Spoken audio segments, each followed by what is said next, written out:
Hello, welcome to adrenaline. ഇന്ന് നമ്മൾ എടുക്കാൻ പോകുന്ന ടോപ്പിക്കാണ് ഗ്ലൂക്കോകോർട്ടിക്കോയിഡ്സ്. യൂണിവേഴ്സിറ്റി എക്സാമിന് ചോദിക്കാവുന്ന ഒരു ഇമ്പോർട്ടൻറ്റ് എസ് ടോപ്പിക്കാണിത്. അപ്പോൾ നമുക്കിതിൻ്റെ ഇൻട്രൊഡക്ഷനിലേക്ക് കടക്കാം. ഗ്ലൂക്കോർട്ടിക്കോയിഡ്സ് എവിടെ സിന്തസൈസ് ചെയ്യുന്നത്? It is synthesized by the adrenal cortex. The main glucocorticoids are cortisol and corticosterol. ഇനി ഇതിൽ വരുന്ന 4 ഇമ്പോർട്ടൻറ്റ് സബ് യൂണിറ്റ്സ് ഏതൊക്കെയെന്ന് നമുക്ക് നോക്കാം. First one is regulation of secretion. Second one mechanism of action. Third one functions of glucocorticoids. And fourth one is dysfunctions of glucocorticoids.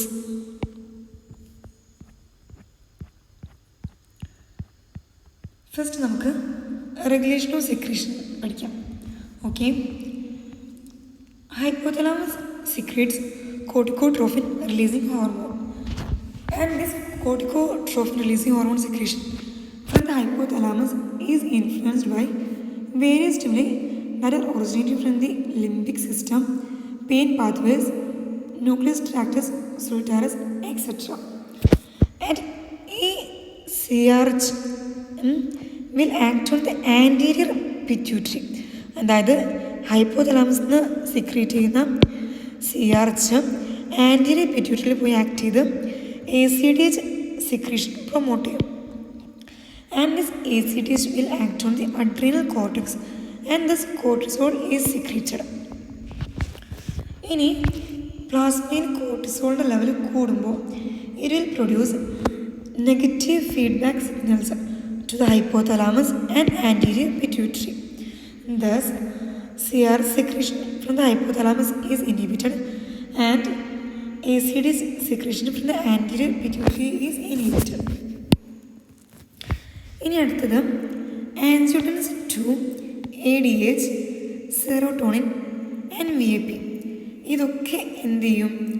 Will stimulate glucocorticoid secretion. Okay, അപ്പോൾ ഇത്രയും ആണ് regulation of സെക്രീഷനിൽ പഠിക്കാനുള്ളത്. ഇനി next നമുക്ക് mechanism of action നോക്കാം. First glucocorticoid എന്ത് ചെയ്യും? സെല്ലിൻ്റെ ഉള്ളിലേക്ക് ഡിഫ്യൂസ് ചെയ്യും. എന്നിട്ട് എന്ത് ചെയ്യും? ഗ്ലൂക്കോകോർട്ടിക്കോയിഡ് റിസപ്റ്ററായിട്ട് ബൈൻഡ് ചെയ്യും. And it will displace inhibitory heat shock protein complex from the glucocorticoid receptor. അങ്ങനെ എന്ത് സംഭവിക്കും? റിസപ്റ്റർ കോൺഫിഗറേഷനിൽ ആൾട്രേഷൻ സംഭവിക്കും. And hypophosphorylation of the receptor occurs. എന്നിട്ട് എന്ത് സംഭവിക്കും? Hormone receptor complex is formed and it will enter the nucleus. It will bind with the glucocorticoid regulatory elements on the target DNA molecule, and finally it leads to the translation of mRNAs, and that regulates the expression of various genes. അപ്പോൾ ഇതാണ് mechanism of action. ഇനി next ആയിട്ട് നമുക്ക് നോക്കാനുള്ളത് functions of glucocorticoids ആണ്. First നമുക്ക് effects on carbohydrate metabolism നോക്കാം. അപ്പോൾ ഈ ഗ്ലൂക്കോകോർട്ടിക്കോയിഡ്സ് എന്താ ചെയ്യുന്നത്? It increases the blood glucose. Blood glucose increase ചെയ്യാണ് by gluconeogenesis, glycogenolysis, and it will decreases the utilization of glucose. അപ്പോൾ these are the effects on carbohydrate metabolism. Next moving to the effects on protein metabolism. It facilitates proteolysis and inhibits protein synthesis. അപ്പോൾ protein synthesis ഇവിടെ inhibit ചെയ്യുന്നത്. Next ആയിട്ട് നോക്കുന്നത് fat മെറ്റബോളിസിൽ effects ആണ്. Fat മെറ്റബോളിസിൽ it will cause lipolysis. അപ്പോൾ lipolysis നടന്ന് ഫ്രീ ഫാറ്റി ആസിഡും ഗ്ലിസറോളിൻ്റെ അളവ് കൂടും. അങ്ങനെ ഫ്രീ ഫാറ്റി ആസിഡ് എന്ത് പ്രൊമോട്ട് ചെയ്യും? കീറ്റോജനസിസ് പ്രൊമോട്ട് ചെയ്യും. Next we can move to the effects on CVS. അപ്പോൾ CVSL എഫക്ട്സ് എന്തൊക്കെയാണ് നോക്കാം. It increases myocardial performance by increasing Na plus K plus ATPase activity. Then it maintains vascular reactivity by inhibiting Na plus A2 plus exchanger. അപ്പോൾ അതെന്ത് ചെയ്യും? CO2 plus concentration is maintained. Next, it decreases release of vasodilators like prostaglandins. Next, moving to the effects on central nervous system. Central nervous സിസ്റ്റത്തിൽ ഗ്ലൂക്കോട്ടിക്കോയിഡ്സിൻ്റെ effects നോക്കാം. It cause both elevation and depression of the mood. Then it impairs memory and it decreases REM sleep. ഇനി പ്ലാസ്മയിൽ കോർട്ടിസോളിൻ്റെ level കൂടുമ്പോൾ അത് insomnia ഉണ്ടാക്കും. Okay. Next, moving to the effects on muscle.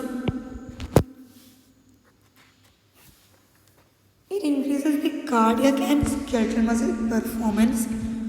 അതുപോലെ തന്നെ കോർട്ടിസോൾ എക്സസ് ആയി കഴിഞ്ഞാൽ മസിൽ മാസും സ്ട്രെങ്ത്തും കുറയും. അതിൻ്റെ റീസൺ എന്താണെന്ന് നമ്മൾ നേരത്തെ പഠിച്ചിരുന്നു. ഇത് എന്ത് ചെയ്യും? മസിലിലെ പ്രോട്ടീൻ സിന്തസിസ് കുറയ്ക്കും. അതുപോലെ തന്നെ പ്രോട്ടിയോലൈസിസ് പ്രൊമോട്ട് ചെയ്യും. Therefore, it decreases muscle mass and strength. Next, moving to the effects on bone.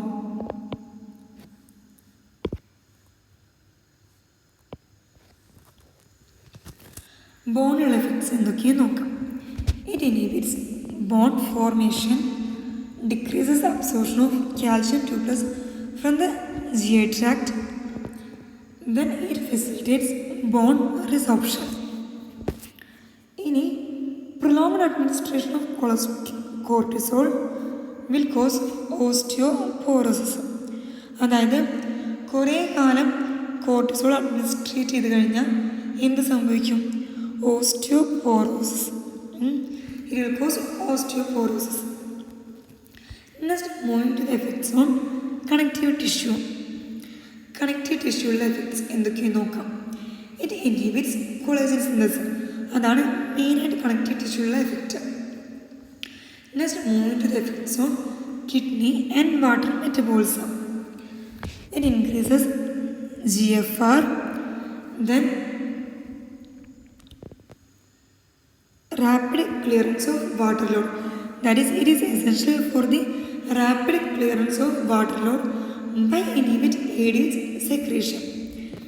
Then it increases the phosphate excretion. Next, we can discuss about the effects on fetus. അപ്പോൾ അതെന്തൊക്കെയാണ് നോക്കാം.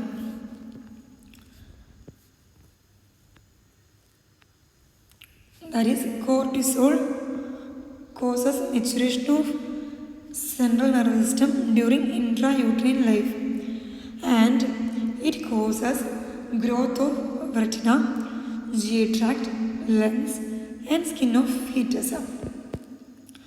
അപ്പോൾ intrauterine ലൈഫിൽ തന്നെ CNSൻ്റെ ഡെവലപ്മെൻറ്റും മെച്ചുറേഷനും സഹായിക്കുന്നുണ്ട്. അതുപോലെ തന്നെ retina, GI tract, lungs, skin ഇതിൻ്റെയൊക്കെ ഗ്രോത്തിനും സഹായിക്കുന്നുണ്ട്. Next, moving to the effects on blood cells. അപ്പോൾ ഫസ്റ്റ് ല്യൂക്കോസൈറ്റ്സിലുള്ള എഫക്ട്സ് പഠിക്കാം. ല്യൂക്കോസൈറ്റ്സിൽ it causes leucocytosis. That is, it produce mild neutrophilia and mild monocytosis, and it causes profound lymphocytopenia, eosinopenia and basopenia. Next നമുക്ക് RBCയിലുള്ള effects പഠിക്കാം. RBCയിൽ it causes mild erythrocytosis by stimulating erythropoietin production. അപ്പോൾ ഇതാണ് RBCയിലുള്ള effect. Next, പ്ലേറ്റ്ലെറ്റ്സിലുള്ള effect പഠിക്കാം. On platelets, it produces mild thrombocytosis. Okay, അപ്പോൾ ഇതൊക്കെയാണ് effects on the blood vessels. Next നമുക്ക് എഫക്ട്സ് ഓൺ ഇൻഫ്ലമേഷൻ നോക്കാം. അപ്പോൾ ഇൻഫ്ലമേഷണൽ എഫക്റ്റ് പറഞ്ഞാൽ ആൻറ്റി ഇൻഫ്ലമേറ്ററി ആക്ഷനാണ് ഇത് കാണിക്കുന്നത്. അതെങ്ങനെയൊക്കെയാണ്? It inhibits chemical mediators of inflammation. Then it stabilises lysosomal membrane. Then it inhibits mast cell activity. അപ്പോൾ എന്ത് സംഭവിക്കും? ഹിസ്റ്റമിൻ്റെ റിലീസ് കുറയും. Histamine release is decreased. Then it inhibits leucocyte function. Then it inhibits neutrophil phagocytosis and it inhibits fibroblast proliferation. These are the effects on inflammation. ഇനി next we can study about the effects on allergy. It shows anti-allergic action. അതെങ്ങനെയൊക്കെയാണ് നോക്കാം. അപ്പോൾ anti allergic action എങ്ങനെയാണെന്ന് വെച്ചാൽ it inhibits degranulation of mast cells. Thus it prevents release of histamine. അപ്പോൾ ഇവിടെയും ഹിസ്റ്റമിൻ്റെ release prevent ചെയ്യുക ചെയ്യുക. And it prevents the growth of mast cells. Mast സെല്ലിൻ്റെ growth prevent ചെയ്യുന്നുണ്ട്. These are the anti allergic actions shown by the glucocorticoids. Next moving to the effects on immune system. It shows immunosuppressive effect. അതെങ്ങനെയൊക്കെയാണ്? It decreases circulating lymphocytes. It inhibits cytotoxic effects of T cells and it inhibits production of cytokines. അതായത് circulating lymphocytes കുറയ്ക്കുന്നുണ്ട് and production of cytokines കുറയ്ക്കുന്നുണ്ട്. Next moving to the effects on GI tract. അപ്പോൾ HCl secretion stimulate ചെയ്യുന്നുണ്ട്. അതുപോലെ തന്നെ calcium tubular secretion absorption decrease ചെയ്യുന്നുണ്ട്. നെക്സ്റ്റ് നമുക്ക് effects on endocrine function discuss ചെയ്യാം. It inhibits growth hormone secretion. Growth hormone secretion എന്ത് ചെയ്യുന്നുണ്ട്? ഇൻഹിബിറ്റ് ചെയ്യുന്നുണ്ട്. അതുവഴി എന്ത് സംഭവിക്കും? It inhibits growth. Inhibits growth. Then it inhibits TSH secretion. അപ്പോൾ TSH സെക്രീഷൻ കുറയ്ക്കുന്ന വഴി it inhibits thyroid functions. Then it inhibits ACTH secretion. These are the effects on endocrine functions. അപ്പോൾ ഇനി അടുത്ത ടോപ്പിക്കിലേക്ക് നമുക്ക് കടക്കാം.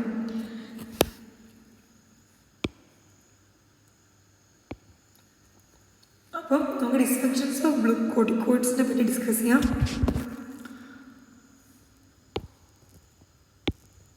കുഷിൻ സിൻഡ്രോം ഇതൊരു ഇമ്പോർട്ടൻറ്റ് ടോപ്പിക്കാണ്. This is very important topic.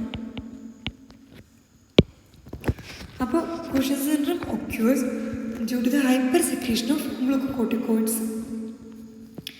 ഇനി അതിൻ്റെ എറ്റിയോളജി പറയുമ്പോൾ it is due to the tumour of adrenal cortex and pituitary tumour. Next നമുക്കിതിൻ്റെ ഫീച്ചേഴ്സിനെ കുറിച്ച് പഠിക്കാം. എന്തൊക്കെയാണ് ഇമ്പോർട്ടൻറ്റ് ക്ലിനിക്കൽ ഫീച്ചേഴ്സ് നോക്കാം. അപ്പോൾ this is A picture showing features of the Cushing syndrome. Emotional instability ഒരു ഇമ്പോർട്ടൻ്റ് ആയിട്ടുള്ള ഫീച്ചറാണ്. അതുപോലെ തന്നെ മൂൺ ഫേസാണ്. മൂൺ ഫേസ് എന്ന് പറഞ്ഞാൽ എന്താ വെച്ചാൽ the face becomes round with red cheeks due to fat deposition. Fat deposition കാരണം നമ്മുടെ ഫേസ് എന്താവും? Round with red cheeks. ഇതാണ് മൂൺ ഫേസ് എന്ന് പറയുന്നത്. Next buffalo hump. Buffalo hump എന്ന് പറയുന്നത് fat pad in lower neck and inner scapular region. It gives the typical appearance of buffalo hump. Next, it causes osteoporosis. Then it causes truncal obesity. It produces poor wound healing. Then muscle weakening. Then cardiac hypertrophy and hypertension. Then adrenal hyperplasia, tumor. Then reddish purplish striae. ഇതെന്താ നോക്കാം. അബ്ഡോമനിൽ കാണുന്നതാണിത്. അബ്ഡോമനിൽ excess fat deposit ചെയ്യും. അപ്പം എന്ത് സംഭവിക്കും? അവിടെ സ്കിന്ന് റാപ്പിഡ് സ്ട്രെച്ച് ചെയ്യും. And that results in the formation of striae. അതാണ് പർപ്പിളിഷ് സ്ട്രേ എന്ന് പറയുന്നത്. Next, easy bruising. These are the important features seen in Cushing syndrome. അപ്പം എന്തൊക്കെയാണ് ഒന്നുകൂടെ നമുക്ക് നോക്കാം. Centripetal obesity and overweight. Then buffalo hump, moon phase, fatigability, hypertension, hirsutism, amenorrhea, reddish purplish striae, poor wound healing, osteoporosis. So these are the important clinical features seen in Cushing syndrome. Next, moving to its diagnosis.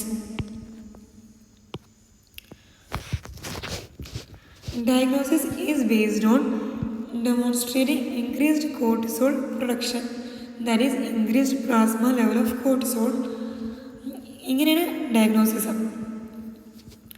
And moving to its treatment. If the disease is due to tumour of adrenals or pituitary, surgical resection of the tumour is required. And medical adrenalectomy is done in few patients. So this is about the treatment. അപ്പോൾ നമ്മൾ Cushing syndrome പഠിച്ചു. അപ്പോൾ ഇതൊക്കെയാണ് ഗ്ലൂക്കോഡിക്കോഡ്സിന് മെയിനായിട്ട് പഠിക്കേണ്ട കാര്യങ്ങൾ. Thank you.